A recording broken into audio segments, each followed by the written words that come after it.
As you know, my channel is called Family Tea Time, and I would like to take this time out to discuss some things that are deeply important to me. I want to talk about how to keep your children safe from predators and inappropriate behavior. As someone who experienced being SA'd from people I trusted, people I loved, I know how important it is to educate and empower parents and to empower children. Predators often manipulate children by confusing them about love and trust. And that's the same, I just want to say, it happened to me.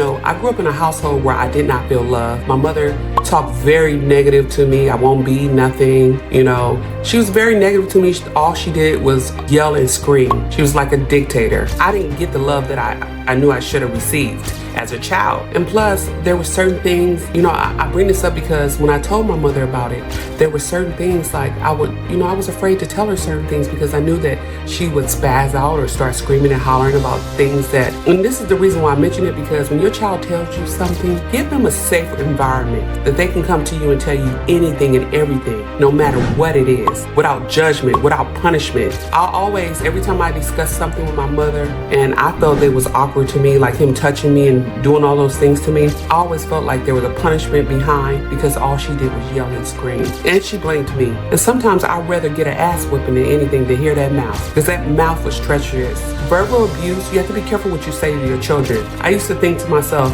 I have a child myself, he's gonna hear it worse on the streets. It doesn't matter if you hear it worse on the streets, but me being a mother, I should never speak to my child in that way. I'm still learning, God is still working on me. But I wanna say this, predators often manipulate children by confusing them about love and trust and things like, this is how people who love you show love, to exploit their trust. And that's what he did.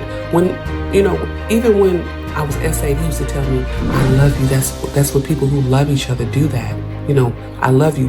There was never a threat. I'm going to kill your mother. I'm going to do this to your family, your father, your siblings. There was never a threat. And because I did not receive the love in my house or did not receive the love, I believed him. This is why it is crucial to teach your children about the difference between safe, healthy love and behavior that crosses boundaries. You have to teach your children it's okay. If you don't like something someone is doing, it's okay to say, no, don't touch me. And they have to learn, children, you have to sit down with your children and tell them nobody touches your private parts. Nobody. And if you feel uncomfortable, you have to tell them, if someone's done something, you say no and you let me know. What I mean by that is let your child know that their body belongs to them and no one that has the right to touch them without their permission, even family members or friends, not even other children. And I think that's very important because the person I was SA'd by, let's go back to where I said about creating a safe environment where your children feel safe about talking about anything. Your children should be able to come to you and say, Mom, I'm feeling this way. Dad, I'm feeling this way. I can remember a time I was telling my mother I feel like I wanted to kill myself. And all she did was tell my mother I feel like I wanted to kill myself. And all she did was yell, what do you want me to do? There's nothing to be depressed. Wash the dishes, clean up, do something. What's going on with me? And this is the reason why I keep telling you, as a parent, you have to create a safe environment.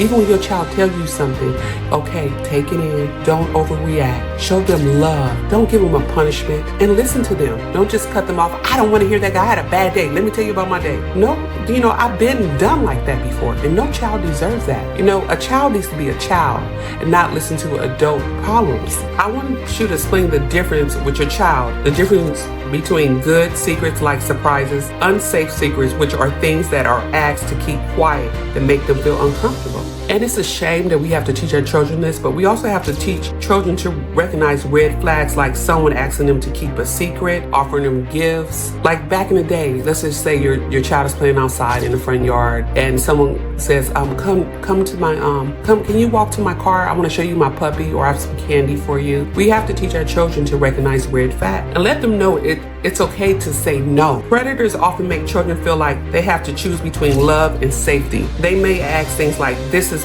what people do when they love each other. That's what I was told. Make sure your child knows love. That's what never hurts. Make sure your child knows secret. Love. You need to make sure your child knows that love never hurts. It's not a secret. You need to make sure your child knows that love never hurts. It doesn't have anything with love. Is not an inappropriate behavior. You are the one to teach them what inappropriate behavior is. Do not leave that up to someone else. I also want to say this: having those conversations can be uncomfortable, difficult, but it's one of the most loving things you can do as a parent. It's the most loving thing you can do as a parent. If I had somebody to set me down and told me it's a lot of pain as an adult that I'm still going through, nightmares, even with, trauma with my mother screaming at verbal abuse, screaming and yelling at me. I wake up, I'm like, okay, I'm safe. Sometimes I had to sleep the lights on because my mind is just rambling and going and going. As an adult, I'm 40-some years old. I should not have to sleep with the lights on, check the closet, look under the bed. It's so many things that happened to me. He wasn't the only person that violated me. It was other people too. I just want to say this. Let's work together to create a safe environment for all children. Let's work together to create a safe environment for all children. Matter. Because children's lives matter.